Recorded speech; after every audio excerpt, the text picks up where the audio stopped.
योग service department द्वारा जो निर्देश दिया आगामी 6/3/2026 रु 8/3/2026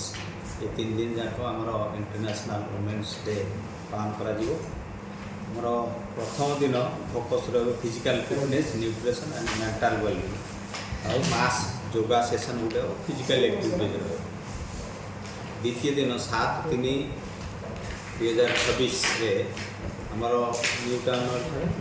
सेफ्टी सेल्फ डिफेन्स पर फोकस रही विशेष करके जुड़ो बॉक्सिंग कराटे उपर लोक महिला मान सचेतन कर ट्रेनिंग एवं 8/3/2026 गोटे माराथन वाकाथन माँ सुरेश्वरी मंदिर कॉलेज ग्राउंड जाए हम जहाँफल कि समस्त कॉलेज स्कूल गर्ल्स में एवं विशेष करके एसएचजी माँ पार्टिसिपेट कर कार्यक्रम रखी जहाँफल कि वुमेन्स डे अवेयरनेस क्रिएट कर स्वतंत्र भाव पालन